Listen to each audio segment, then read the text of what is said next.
all of these things that we're talking about, they all existed before government. I mean, people traded before government set rules and regulations. They had seashells or salt or whatever. I mean, there were always means of exchange. And then, yes, at some point, government got involved, and now technology is allowing us to get away from government and coming up with new, really interesting things in the energy markets, in Bitcoin, in healthcare. You know, everyone talks about you have to have government-run healthcare, and that's just absurd.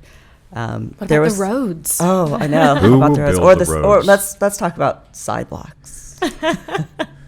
But you know, with healthcare, there was always the line that said, "Well, healthcare is too important. You can't leave it up to businesses that want to make a profit."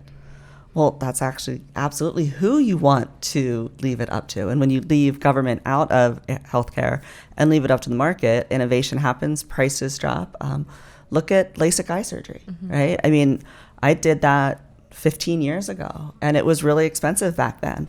But because the government's not involved, health insurance isn't involved, it's become, you know, so cost effective and so cheap that pretty much anybody that wants to get LASIK eye surgery can do it because the government hasn't regulated it and it's not paid for by health insurance. Well, why can't I quote Dead Economist? This is I don't know why I can't. That's what because you will appeal to maybe 1% of the universe when you quote Dead Economists. But if you tell stories, and not stories about dead economists, stories about real people, you might actually change. We are actually working on stories about dead economists, by the way.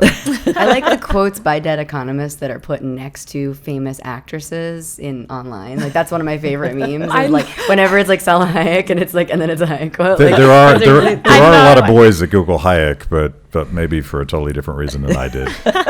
Well, I mean, I even find that like because there's head economists that no one's ever heard of, and there are people that people have heard of that they already have their ideas in their mind about. So like Ayn Rand is a great example of this. Is that a lot of my friends on the left will be like, oh, I hate Ayn Rand, and then I'll make a post with a quote by Ayn Rand, but I won't actually mention that it's Ayn Rand. They'll be like, oh, that's a great quote. Wow, that's awesome. And then I'll be like, by the way, was Ayn Rand. And so it is, I mean, you find your entry points. We do that with cat memes. Like my cats have said very profound things on Instagram. Don't let your spark go out.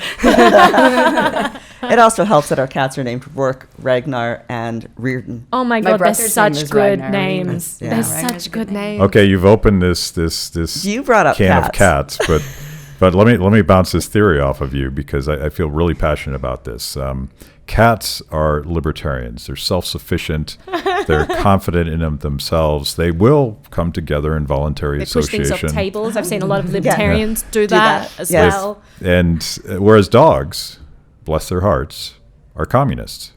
They're always looking for a handout. They're looking for your affirmation for their self-worth. Complete dependency. And when I say this on Twitter, people get angry. I don't understand. It just seems so obvious to me. I mean, it depends because you can be a libertarian and believe that, other people have the right to behave however they want. You know, maybe that dog is like, listen, this is the good choice for me, and that choice is a good choice for you to behave with your owner. This is just an individual choice. I think we should respect the choices of dogs. If they choose to be subservient, I think that's a totally legitimate lifestyle choice if you want to choose it. It's not for everyone. We're not going to force it on everyone. I don't see the dogs forcing that on every other dog, Matt.